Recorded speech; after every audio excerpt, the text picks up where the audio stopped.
Shalom. Shalom. This is the brother Ra'aya. It's the brother Kalaya. GMS New Orleans coming at you with another lesson. But before we get started, as always, we're going to give all praises, glory, and infinite honors to Yahweh, Bahasham, Yahabushai, Bahasham, Rakakudash. Double honors to the apostles and elders of Great Millstone who ruled and teach well.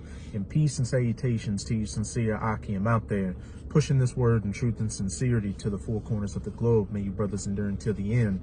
And to you few sincere Aqua diligently learning in silence. Shalom. Shalom. And hey, the premise of this lesson is just going to be based off of a comment I saw on a brother's lesson. The brother, if I remember, it's been a minute since I watched it. He put like a bunch of compilations of heathens and, jakes that look like heathens, from what I could perceive in the spirit, just talking about how, so-called Negroes, they were really hearkening in on the Southern Kingdom, so-called Negroes, Latinos, Native Americans are really the children of Israel.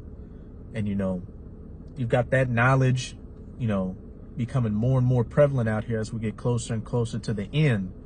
And then, without sounding too much like a broken record, what do we got? Israelites out here still trying to save the heathens. You got that whole situation with Genesis. And then when I went into the comment section, this comment, caught my attention. Now, when you look at the guy's, his icon image, if that really is him, he looked like an older Jake, some old civil rights looking Jake. But, the comment he made just really caught my attention. And it reads, it says, Shalom tribesmen. Mind you, it have the, like you say, civil rights. The little black power fist. It says, if any of you experience a sincere Gentile who is awake, it is something I wish you'll experience. So he said, if any of you experience a sincere Gentile who is awake, it is something that I wish you'll experience.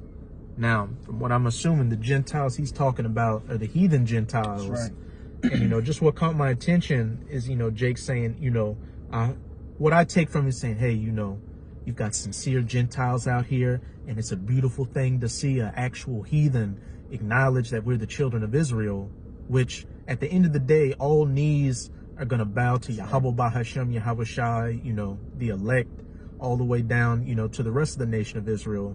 But regardless, these heathen nations don't mean anything.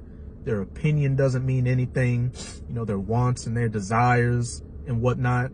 The only thing that matters is that you understand that they're beneath us. And in the kingdom of heaven, they're going to be beneath us, serving us. And, they're going to love it and they're going to like it because, they're going to be living in a righteous rulership, even though they got to go through 1,000 years of hardcore bondage and slavery to get there. But when everything's said and done, as it says in Proverbs 29, verse 2, when the righteous are in authority, the people rejoice. But regardless, now isn't the time for Jake to be getting all soft-hearted or emotional over these heathens. The only thing you should be concerned about is the fact that we are finally about to come into our eternal rulership, our rightful place. And in order to be a ruler and royalty, as Apostle Gabar has been saying a lot lately, a sign of that is having subjects. And who's going to be our subjects? These heathen nations under us. Yeah, you have some people who are sensitive about that topic, right? Having subjects, which, in all truth and reality, are simply just slaves, man. All right? Let's just cut to the chase. They're slaves, all right? We've been slaved, under damn near every nation on the face of the planet Earth. Why can't we have slaves, all right? When slaves are actually a righteous thing, man. They do what? Okay, they handle the dirty work. They handle the things in which the king tell them to do. Shit. Things need to be done in the kingdom. The king is not about to get off the throne and do them himself. That's what exemplifies royalty, man. You think the king's just gonna come and open the door every time somebody knocks at the door? No, he's gonna set a set person for that particular job, and of course, in like manner for other jobs around the kingdom. Or go, build up a structure. Right. Go plant some seeds and pull the roots out and make sure it grows. No, that you have the king, or the ruler, the head at the top, and then you have the subjects underneath. That's right. And even when you look at this society, you know, whether you want to hear it or not, you're a subject.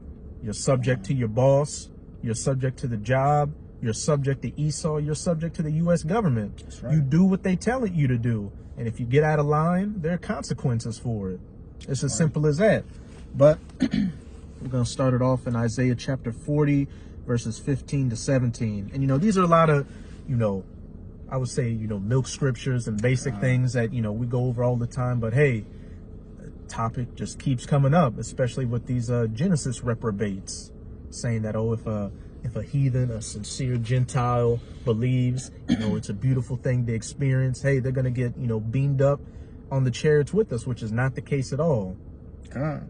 Only the elect are going on the chariots. Not even the whole nation of Israel is going to get beamed up. So what's that say about a damn heathen getting onto a chariot before an Israelite? It just doesn't make any sense. It's out of the book Isaiah chapter 40 and 15, and it reads, "Behold, the nations are as a drop of a bucket, and are counted as the small dust of a balance. Behold, he taketh up the isles as every little thing." Hey, behold, the nations are as a drop of a bucket. Now imagine, you know, you have a big pail, a big 3-gallon pail of water. You know, it's heavy, you're shaking, and you know, you get the majority of it to your destination. But do you care? Do you think about those few drops that came out of it? No. That's how the Lord looks at these nations, as a drop in a bucket. And as it also said, as the small dust of a balance. Keep going on.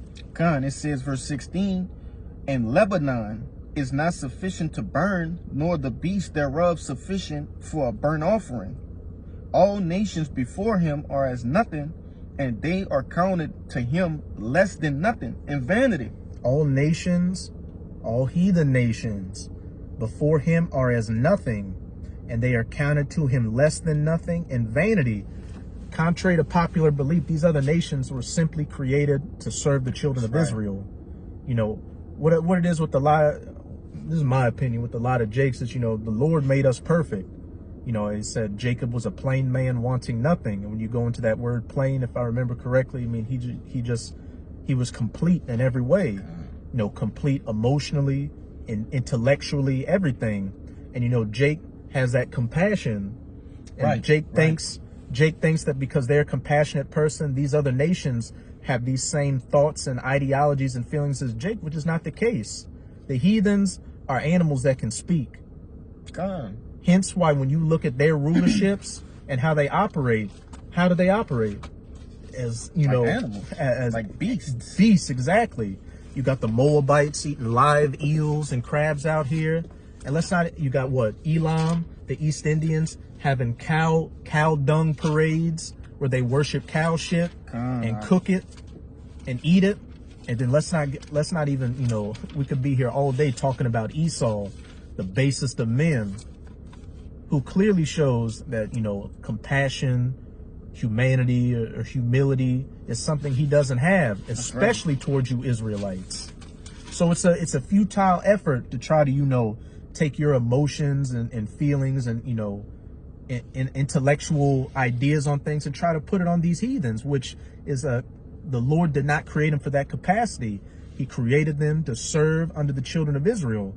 And the reason that they're over us is because we went off, and it's a punishment unto us. And if I can say, because it's going to tell us in, you know, in the next precept, all the way at the bottom, but I just want to make mention of it now so Jay can understand when it do come up. I just said the world was made for our sakes. You see, so that means the world and all the creations that dwell therein, man. All right? It didn't just say, oh, just nature and not the... No, man, the world and everything that dwell therein. You see, those things were created for us, man. And what did Yahushua also say? In my Father's house are many mansions. If it were not so, I would not tell you. So not only is the earth created for the sake of the Israelites, but everything outside of the earth is created for our sakes as well. You want me to grab it right quick? Oh, no, you don't have to get that one. You said you had one? Yeah, we can get the Esdras unless you had something. Yeah, I was looking for one. You might know exactly where it said. It's right there in the beginning of Psalms. It tell you, I will give you the heathen for thine possession. That's in, I think it's in 2. Con. Yeah. Yeah, I'm 2 right here. And 8. 2. Con. This the book of Psalms, chapter 2 and verse 8. It says, "Ask of me, and I shall give thee the heathen for thine inheritance, and the uttermost parts of the earth for thy possession." And when you read up a few verses, you know, Yahushua is being addressed. Is my only begotten son, who's going to be, you know, the chief ruler on earth. That's right. You have Yahweh in the heavens. You have Yahushua, because the kingdom of heaven is Yahushua's kingdom. That's right. And, you know, we're joint heirs and beneficiaries of it. Then you're going to have King David under Yahushua, the rest of the 12 who are part of the 144,000. That's right. The rest of the 144,000, you know, it's going to trickle down to the, you know, rest of the nation. But Yahushua is about his father's business. And we just read that these nations are as nothing to Yahweh. So what are these nations to Yahushua? The exact same thing. Hence why they're going to be given to him as a possession, an inheritance. And then it also said what? The uttermost parts of the earth. That's right. The whole planet under the subjection of Yahweh Bahashem Yahushua. You can actually read verse 9. It says, "Thou shalt break them with a rod of iron. Thou shalt dash them in pieces like a potter's vessel." And why is that? Because the servant was getting out of order. Yeah. And when the servant got out of order, the servant got penalized for it. That's right. You know, brutally. Yeah, to be dashed in pieces like a potter's vessel. All right, hey, you were brutally corrected, man. You know? And we're going into, you know, being brutally corrected, being a subject, and being underneath somebody. Look at what's happening to these Northern Kingdom right now. Where we're at right now is just police vehicles patrolling. This is the most I've ever seen in this location. And, you know, I'm assuming, you know, they're looking for Jorge and Maria out here. But you're seeing how they're doing them. Breaking windows, dragging them, putting, you know, handcuffs on them and sending them wherever. Tasing them in the neck. With the baby and the woman in the car. I'm going to jump to that 2nd Ezra if you don't mind. Con, you got it. This 2nd Ezra chapter 6 and 54. It says, "And after these, Adam also, who thou madest Lord over all thy creatures, of him come we all, and the people also whom thou hast chosen." So, and we know Adam, you know, is, you know, was Yahushua. That's right. And it said of him come we all, and thou and those that were chosen, you know, the other, you know, 17 nations, you know, but also that 18th nation, that chosen nation. That's right. From Noah through Shem to Abraham to Isaac to Jacob to the 12 tribes, all the way down to us to this day. I got a quick one to back you up on that. Con, you got it. This the book of Leviticus chapter 20 and 26. It says, "And ye shall be holy unto me, for I am the Lord."